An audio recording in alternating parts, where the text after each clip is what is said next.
Hello बच्चों, let's read the question. Question says what happens when XeF6 is hydrolysed. जब हम XeF6 को hydrolyse करते हैं तो हमारे क्या मिलेगा ये आपको बताना है. सबसे पहले हमें इस क्वेश्चन का की कॉन्सेप्ट जो है वो समझना होगा. की कॉन्सेप्ट लाई करेगा कि हमें ये पता होना चाहिए कि हाइड्रोलिसिस होती क्या है. हाइड्रोलिसिस बेसिकली क्या होती है कि एक ऐसी केमिकल रिएक्शन होती है जिसमें आपका वन ऑफ द रिएक्टेंट जो होता है वो आपका क्या होता है, वाटर. मतलब हमारे पास जब किसी केमिकल रिएक्शन में वाटर की वजह से बॉन्ड्स का ब्रेक हो रहा है, मतलब वाटर एक वन ऑफ द रिएक्टेंट है और वो आपका क्या है कि इस तरीके से रिएक्शन में पार्टिसिपेट कर रहा है कि उसकी वजह से बॉन्ड्स ब्रेकिंग जो है वो आपको देखने को मिल रही है किसी और मॉलिक्यूल की और न्यू प्रोडक्ट्स बन रहे हैं. ऐसी रिएक्शन को हम हाइड्रोलिसिस रिएक्शन कहते हैं.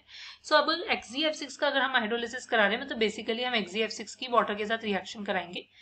देखा जाता है कि देखो XeF6 जो होता है वो कंप्लीट हाइड्रोलिसिस भी अंडरगो करता है वाटर के साथ और पार्शियल हाइड्रोलिसिस. पार्शियल हाइड्रोलिसिस में क्या होता है कि रेशियो होता है कि जब हम वाटर का सिर्फ एक ही मोल ले रहे हैं मेरे पास आपका बन जाता है XeOF4 प्लस आपके पास क्या है 2HF. फाइन.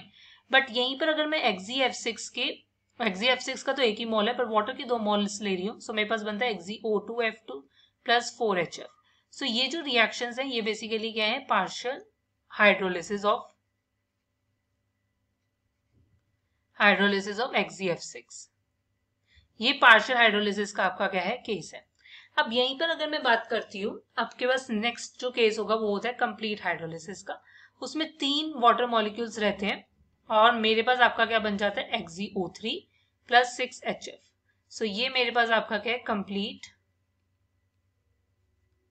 हाइड्रोलिसिस का आपका क्या है, केस है. राइट. यहाँ से आपका क्या आंसर होगा कि FgX क्या होता है कि हाइड्रोलिसिस कैसे अंडरगो करते हैं, एक पार्शियल भी और एक कंप्लीट भी. राइट. पार्शियल की रिएक्शंस आपके सामने है फर्स्ट और सेकंड और कंप्लीट की है आपके पास थर्ड. इनमें जो प्रोडक्ट्स बनते हैं वो क्या होता है आपके पास, देखो पार्शियल में XeOF4 XeO2F2 बनता है और यहाँ पर कंप्लीट में XeO3. ये XeO3 यहाँ पर हमारे पास कंपाउंड बनेगा. यहाँ से आपका final answer is in front of you. Hope you understand it well. Best of luck. Thank you.